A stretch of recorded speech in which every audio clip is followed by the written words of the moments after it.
Hello friends, welcome to my channel study for you. So guys, आप लोग के लिए बहुत बड़ी खबर है दोस्तों।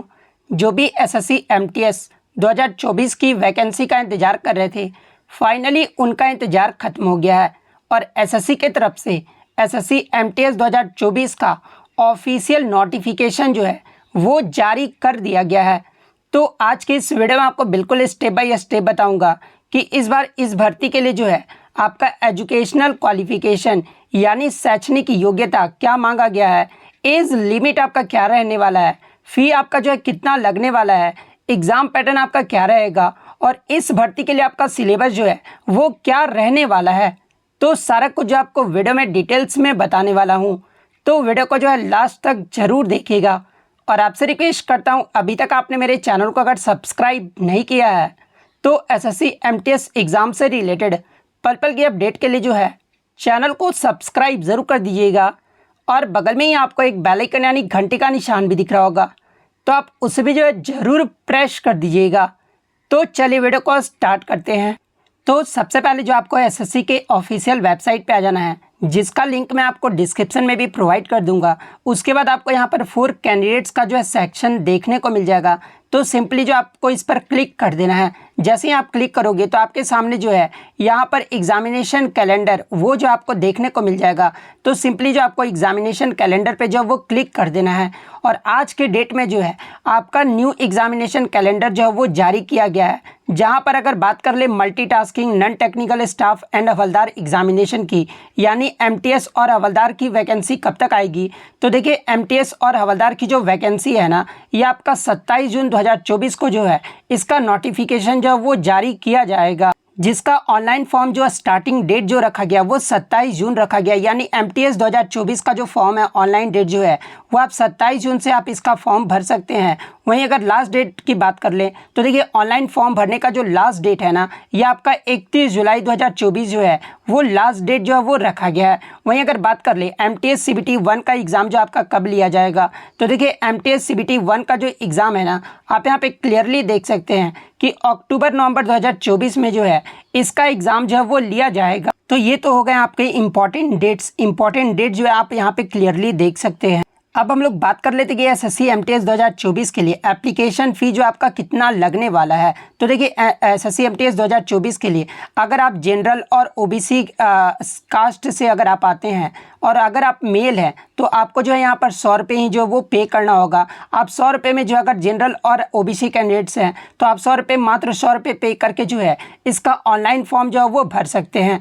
अब बात कर लेते हैं एससी एसटी और पीडब्ल्यूडी कैंडिडेट्स वालों की। तो देखिए अगर आप एससी एसटी पीडब्ल्यूडी और एक्स सर्विसमैन कैटेगरी से अगर आप आते हैं तो आपको जो है यहाँ पर कोई भी फॉर्म भरने के लिए जो है कोई भी आपको चार्ज जो है वो नहीं देना होगा, यानी 0 रुपये में जो है आप इसका फॉर्म जो वो भर सकते हैं। और फीमेल कैंडिडेट्स किसी भी कैटेगरी से अगर फीमेल कैंडिडेट्स आती है तो इन्हें जो है कोई भी रुपए जो है वो नहीं देना होगा। यानी फीमेल कैंडिडेट्स अगर आप हैं तो general OBC SC ST PWD ex serviceman किसी भी कैटेगरी से अगर आप बिलोंग करती हैं तो आपको जो है यहाँ पर कोई भी चार्ज जो है वो नहीं देना होगा।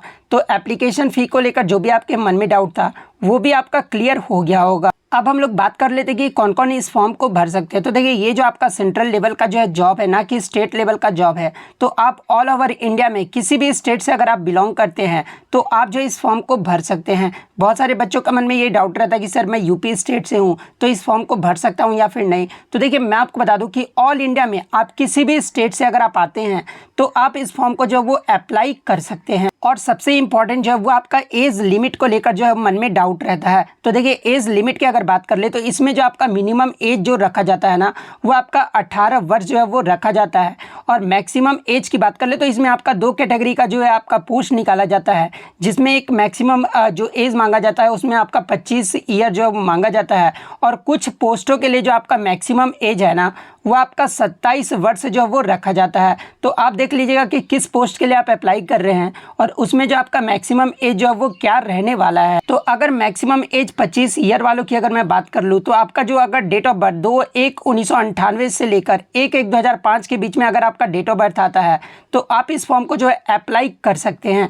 वहीं अगर बात कर ले मैक्सिमम एज 27 ईयर्स वालों की, तो अगर आपका डेट ऑफ बर्थ 2/8/1996 से लेकर 1/8/2005 के बीच में अगर आपका डेट ऑफ बर्थ आता है तो आप इस फॉर्म को जो अप्लाई कर सकते हैं। तो ये तो आपका एमटीएस के लिए जो एज लिमिट हो गया। अगर हवलदार के एज लिमिट की बात कर ले तो हवलदार के लिए जो मिनिमम एज रखा जाता है ना वो 18 वर्ष रखा जाता है और मैक्सिमम जो एज है वो आपका 27 वर्ष जो है वो रखा जाता है। और हवलदार वालों में इस बार जो आपका एज काउंट है ना वो आपका 2/8/1996 से लेकर 1/8/2005 के बीच में अगर आपका डेट ऑफ बर्थ आता है तो आप इस फॉर्म को जो अप्लाई कर सकते हैं। और देखिए एसएससी की तरफ से जो है अलग अलग कास्ट के लिए जो है अलग अलग एज रिलैक्सेशन भी जो है यहाँ पर दिया जाता है। जैसे कि एससी और एसटी कैंडिडेट्स वालों को जो है 5 साल की छूट जो है वो एज में जो है वो दी जाती है। ओबीसी कैटेगरी वालों को जो है 3 साल की छूट जो है वो दी जाती है। पीडब्ल्यू अनरिजर्व को जो है वो 10 वर्ष की जो है वो छूट दी जाती है। पीडब्ल्यूडी ओबीसी वालों को जो है 13 वर्ष की जो वो छूट दी जाती है। इसके अलावा एक सर्विस मैन को जो है 3 वर्षों की छूट भी जो वो यहाँ पर प्रोवाइड किया जाता है। तो आप जिस भी कैटेगरी से आते हैं वो आप एज रिलैक्सेशन जो है वो देख सकते हैं। अब हम लोग बात कर लेते हैं एजुकेशनल क्वालिफिकेशन के बारे में, यानी कौन कौन जो है इस फॉर्म को जो है वो भर सकते हैं। तो देखिए अगर आप 10th पास हैं, किसी भी अगर बोर्ड से अगर आप 10th पास हैं, चाहे आप बिहार बोर्ड या फिर किसी भी स्टेट बोर्ड से अगर आप पास हैं या फिर सीबीएसई से अगर आप पास हैं या फिर आपका आईसीआईसी बोर्ड से पास हैं, तो किसी भी बोर्ड से अगर आप 10th पास हैं तो आप इस फॉर्म को जो वो अप्लाई कर सकते हैं। अब सबसे इम्पॉर्टेंट जो है वो आपका एसएससी एमटीएस 2024 में सिलेक्शन प्रोसेस जो है वो क्या रहने वाला है। तो देखिए मैं आपको बता दूं कि सबसे इजी जो जॉब माना जाता है ना वो एसएससी एमटीएस का ही जो वो माना जाता है, क्योंकि एसएससी एमटीएस में ही जो है मात्र आपका एक ही पेपर होता है जो कि आपका ऑब्जेक्टिव पेपर होता है। और हवलदार के लिए जो आपको यहाँ पर फिजिकल एफिशिएंसी टेस्ट और फिजिकल स्टैंडर्ड टेस्ट भी जो वो लिया जाता है। लेकिन मैं आपको बता दूँ कि एमटीएस का थोड़ा सा जो पोस्ट होता है ना वो ज़्यादा अच्छा होता है हवलदार के सिवा, ठीक है। तो एमटीएस में ही आप अप्लाई कीजिएगा ज़्यादातर अगर, लेकिन आपको हवलदार के लिए भी जाना है तो आप हवलदार के लिए भी जो वो अप्लाई कर सकते हैं। लेकिन मैं आपको बता दूं कि एमटीएस के लिए जो है आपको सिर्फ जो है पेपर 1 ही जो वो देना होता है, जो कि आपका ऑब्जेक्टिव जो है वो रहने वाला है। तो एसएससी एमटीएस और हवलदार के पेपर 1 की अगर मैं बात कर लूँ तो इसमें आपका 2 सेशन में जो है एग्जाम लिया जाता है। सेशन 1 जो होता है ना उसमें आपके न्यूमेरिकल एंड मैथमेटिकल एबिलिटी यानी मैथ से जो आपके 20 प्रश्न पूछे जाते हैं और reasoning ability and problem solving यानी रीजनिंग से जो है आपके यहाँ पर 20 प्रश्न जो है सेशन 1 में जो है वो पूछे जाते हैं।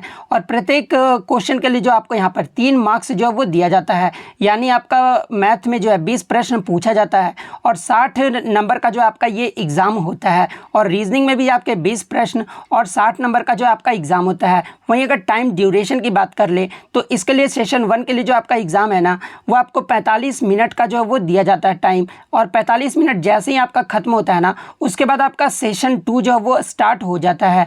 और सेशन 2 में जो है आपके जनरल अवेयरनेस यानी आपके जीके, जीएस, करंट अफेयर से जो आपके 25 प्रश्न जो है वो पूछे जाते हैं, जो कि प्रत्येक प्रश्न के लिए जो है आपको 3 मार्क्स जो वो दिया जाता है। यानी आपका जीके जीएस जो है वो आपका 75 मार्क्स का जो है एग्ज़ाम लिया जाता है। और इंग्लिश लैंग्वेज के लिए जो है आपके यहाँ पर 25 प्रश्न पूछे जाते हैं और इसमें भी जो आपका एक प्रश्न के लिए जो आपको 3 मार्क्स दिया जाता है। यानी इंग्लिश में भी जो है टोटल आपके 75 मार्क्स का जो है ये आपका एग्ज़ाम होता है। और देखिए एमटीएस की वैकेंसी इसलिए थोड़ा आसान होता है क्योंकि ये जो आपका न्यूमेरिकल एंड मैथमेटिकल एबिलिटी और रीजनिंग यानी जो सेशन 1 होता है ना ये आपका सिर्फ क्वालिफाइंग नेचर का होता है। यानी 40 प्रश्न में जो है आपको मात्र 12 प्रश्न ही जो है वो सही करना होता है। 40 प्रश्न में से अगर आप 12 प्रश्न, 13 प्रश्न या फिर आप अगर 40 प्रश्न सही कर देते हैं, लेकिन 12 प्रश्न जो है आपको यहाँ पर सही करना है। अब जो आपका मेरिट लिस्ट में जो आपका जुड़ता है ना वो सेशन 2 के मार्क्स जो वो आपके मेरिट लिस्ट में जुड़ते हैं।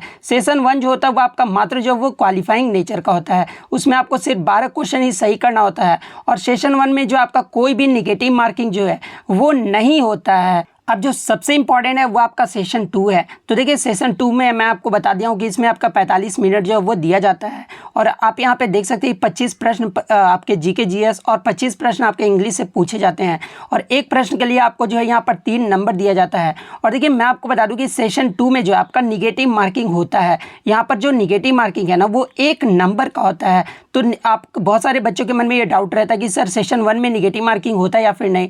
तो सेशन 1 में आपका कोई भी निगेटिव मार्किंग नहीं होता है, लेकिन सेशन 2 में जो आपका निगेटिव मार्किंग है ना वो आपका 1 नंबर का होता है। तो ये डाउट भी जो आपका क्लियर हो गया होगा। तो ये तो हो गया आपका एमटीएस के लिए। अगर आप पेपर 1 क्वालिफाई कर लेते हैं तो हवलदार पोस्ट के लिए अगर आप फॉर्म अप्लाई करते हैं तो देखिए हवलदार पोस्ट के लिए जो है आपको यहाँ पर फिजिकल एफिशिएंसी टेस्ट में आपको वॉकिंग जो है वो 1600 मीटर करना होगा, जो कि 15 मिनट्स में जो आपको करना होगा। वहीं अगर फीमेल की बात कर ले तो फीमेल जो है 1 किलोमीटर वॉकिंग जो है वो 20 मिनट में जो वो करना होगा। वहीं साइकिलिंग जो आपको 8 किलोमीटर जो है 30 मिनट में करना होगा।